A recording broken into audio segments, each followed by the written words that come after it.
Hello, everyone. Welcome to another episode of the Universe of Disney World. This is episode 3. Now, I put up a poll yesterday, and it was what did you want my next video to be?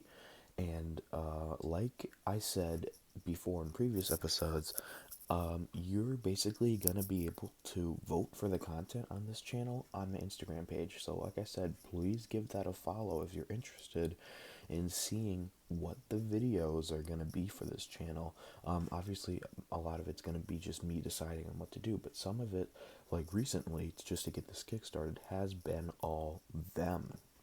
So, yes. There was no video yesterday. I think that's how this is going to work.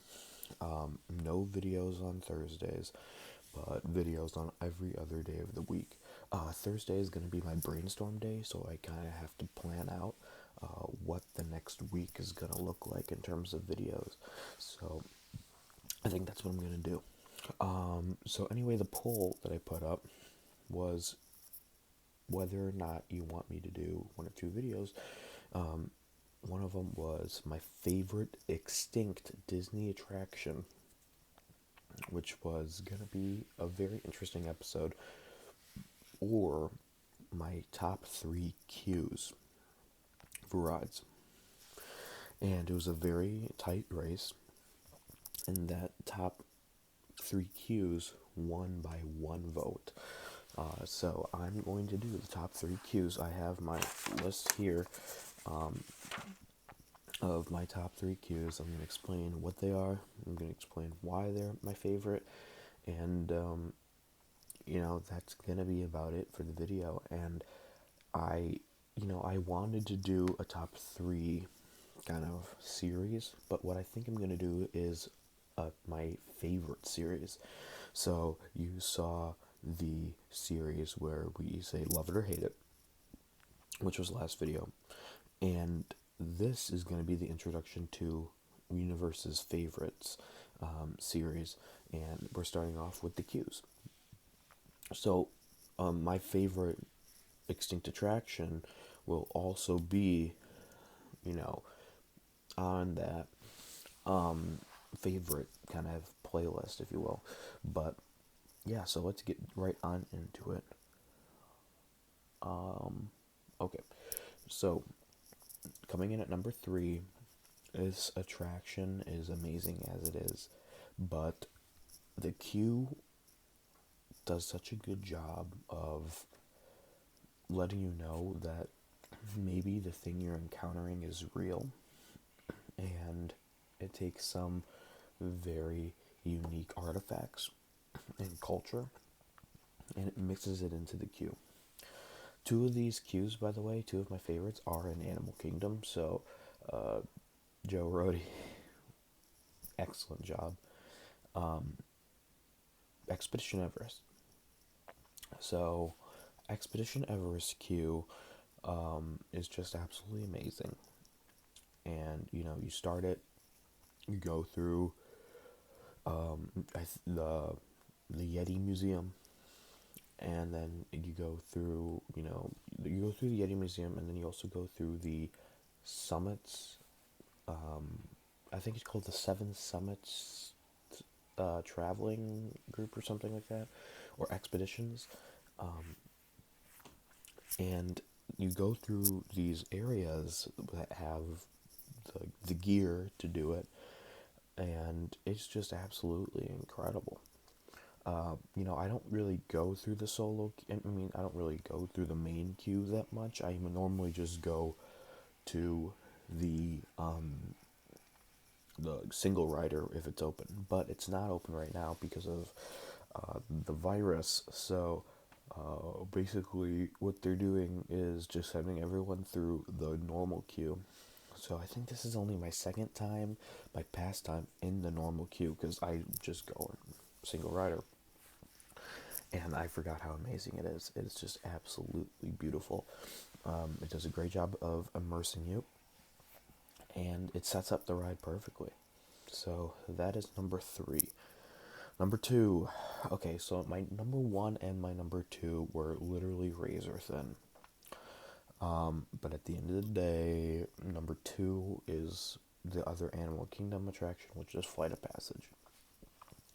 And I have only stood in line. This past time I went, which is in February, was my actually first time in the standby queue of Flight of Passage, because the other time I went on it, because I've only been on it 2 times, the only time I've went on it, I actually got a fast pass the day of, and it was amazing. It was an absolutely amazing experience.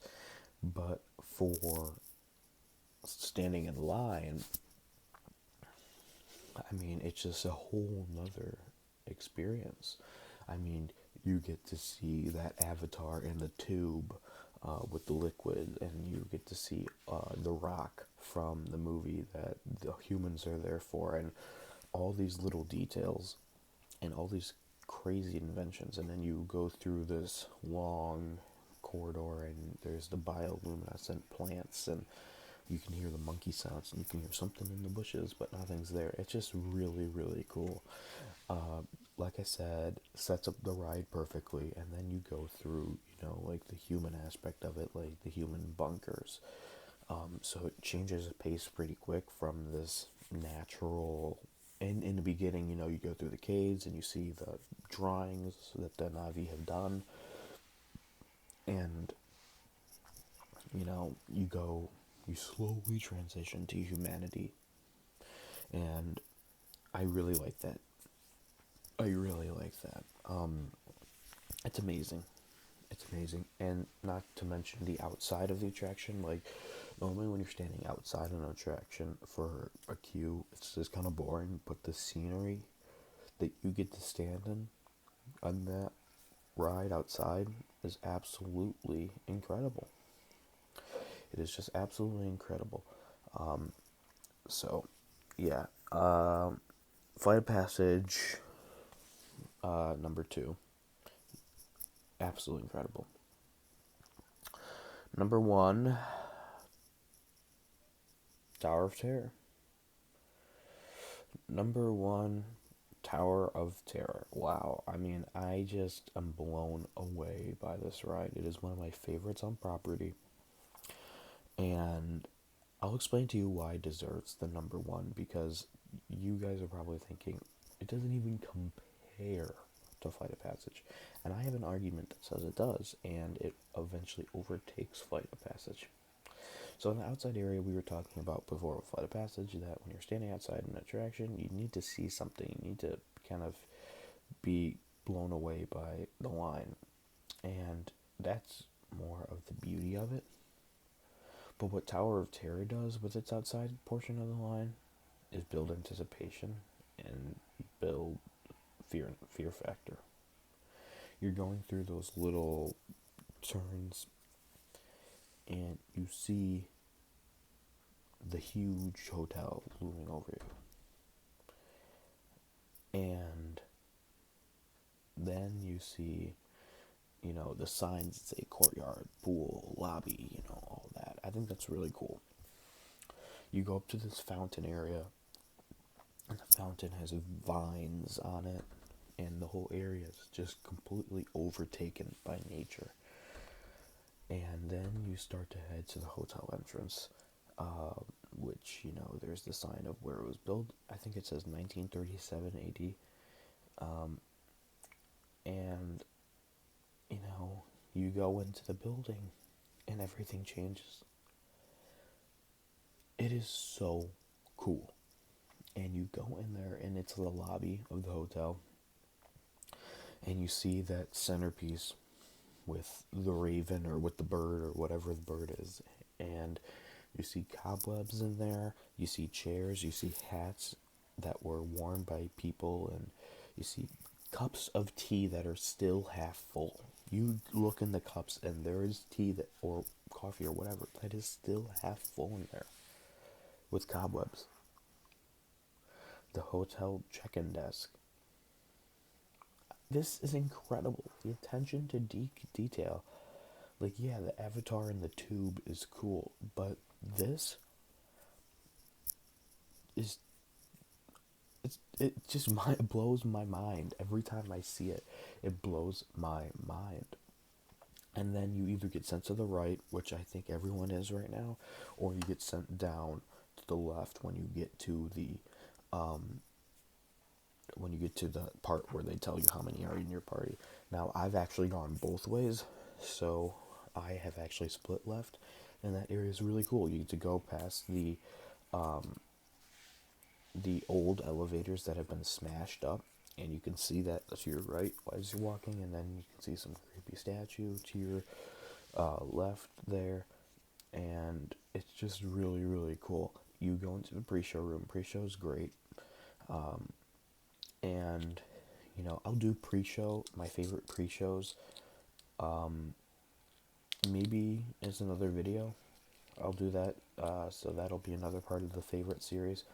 But then you get to the boiler room, and then there's this ominous banging sound, which is, in my opinion, supposed to simulate the elevators crashing down and hitting the floor. And you can hear that above you. And then you can hear the coils of the elevators going up, and you're waiting in line, and then those bellhops are acting very strange, which props to them. They're supposed to act strange. They're performing. But it's just absolutely amazing. And that is why, in my opinion, with all that level of detail, with the sounds and with everything, I think Tower of Terror easily takes the number one spot for the best queue. So there you have it. That is my 3 best and favorite queues, in my opinion. Let me know what your 3 favorite queues are in the comments, or just your favorite one. I'm curious if you think Tower of Terror wins it as well. Like always, please subscribe, please press the notification bell, and also please follow my Instagram page. It helps me so much. And that is going to do it for episode 3 of the Universal Disney World. Thank you guys very much for watching, and we'll see you on the next one. Have a magical day, folks.